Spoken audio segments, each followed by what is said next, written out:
Once we have our initial homepage set up, the next thing that we need to do is we need to make a page for week 1 and then link the homepage to the week 1 page, as well as link the week 1 page back to the homepage. So we're going to do that now. So for starters, we will start a new file, and it shows up, it starts out as untitled2. I'm going to save this in the week 1 folder. I'm also going to save this as index.html because this is the primary page of this folder. So when I hit save, you'll notice this could get confusing because we have two index.html files, but Brackets does a nice job of reminding us after this long em dash where this index file is. So it's reminding me that this one is in the week 1 folder. Also at the top, you can see here, it has the full directory path for that file. Same thing here. You can see that it's in the main folder, and up here, there's no directory file because these are all the directory path is related to the folder that we've opened up through Brackets. All right, so as a refresher, I'm going to do the same thing again that I did before. I'm going to create HTML tags. I'm going to create head tags. Create the title, Alex Braidwood, process, journal, media design. I'm going to make the body.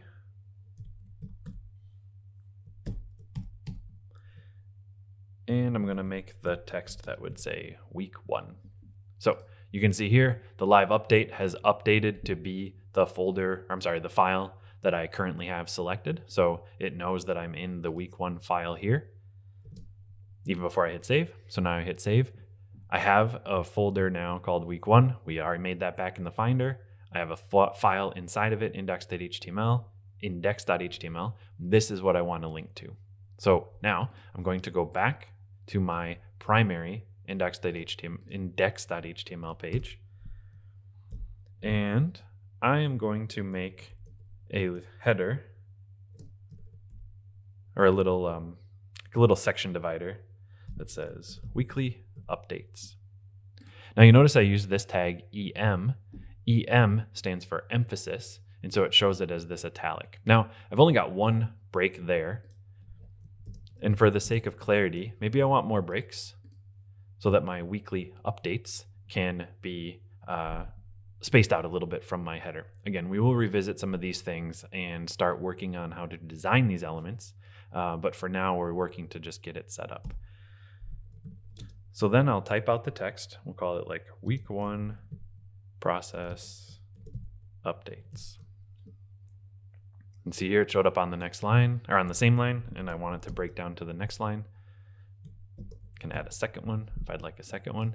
Now, I need to turn this text into a link. I want all this text here to be a link. The way that I do that is I surround it with an A tag. So A is the linking tag of the internet. And the way you define what it's going to link to is within the brackets of the tag. So you'll notice I'm inside. I went after the A and I hit space.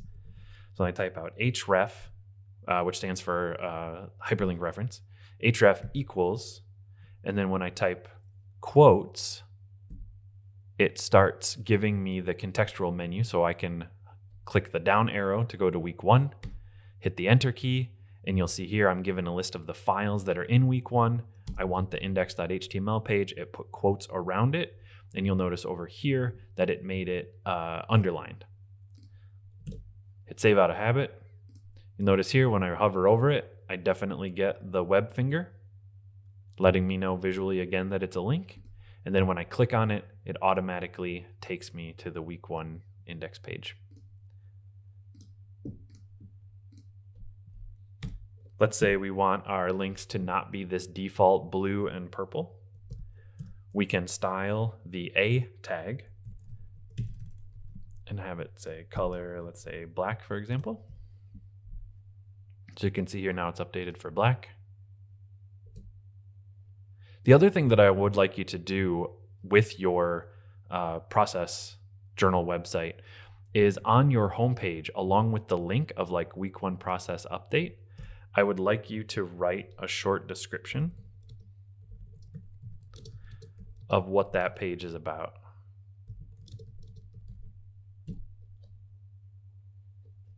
So for example,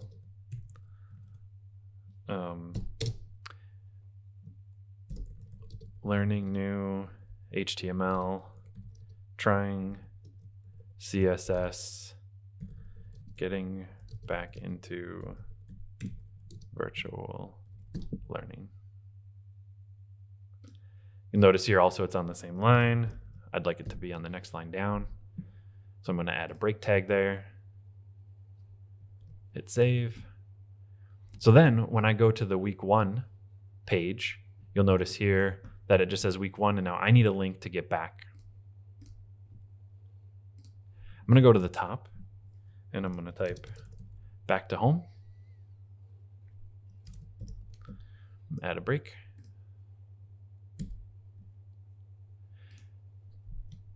Now we know links use the A tag. So I'll put the A tag around back to home.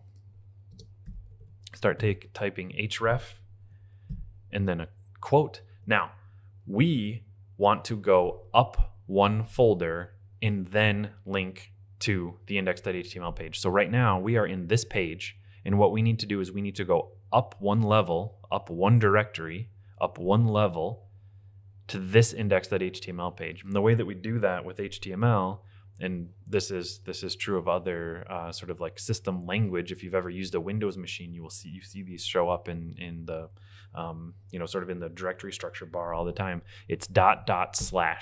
So ..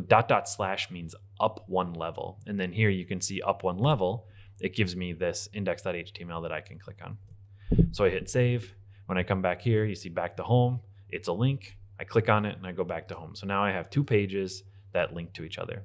It's really important that these links stay relative. What that means is they are relative to each other and where they are.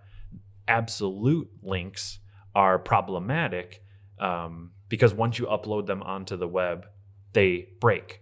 And you will know it's an absolute link if you see a whole bunch of paths here, including like your computer name, your username, that kind of stuff. So if you start to see that, that means something's gone wrong with the way the URL was chosen when you had like maybe the contextual menu, and that link is no longer relative. The way that we're building this right now, with this linking to this folder directly here, with this linking directly up 1 level from where it is, this allows us to move this project anywhere. As long as we move all the files and as long as we don't change what folders they're in, this will work. So I'm on this page, so I can go to here also and start to style it. I can change my body, can have it the same or have it different. Say background color, maybe this one's going to be orange.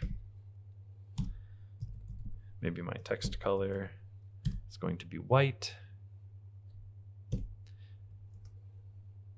And my A color is going to be, make that black again. You'll also notice within the styling that there's this structure to the way that it's written. There's the thing that you want to change, then there's a colon, then there's what you want to set it to, and then there's a semicolon. This is the basic structure for how CSS works, with the selector, the property, and the value. So keep in mind that if things start breaking, start looking for things like semicolons at the end of the line. Make sure that's a colon, not a semicolon, things like that. So I wanted to show you one more thing before we end this tutorial, and that is another very useful tag, which is automatically part of HTML, and that's the header tag. So for week 1, this is like the header of this page.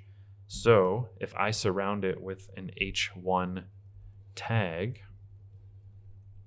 you'll notice that it automatically gets much larger and bold. And then here's where you would put the updates. Here's my update for week 1. So you can see here, it only affects the text that it's around. And then the rest of your text can flow here. So that gets us through not only building out your initial homepage, but also beginning the structure of these weekly updates. So you will, over the course of the semester, you'll have week 1, week 2, week 3. You can copy and duplicate the files, and then continue edit them for that week with whatever sort of things that you did. But this is a chance to keep your process in digital journal form, and then later, not only will we look at more and more options for designing it, more features you can include, different ways of embedding media, we'll also look at how to get these posted to the internet so that they can be available later.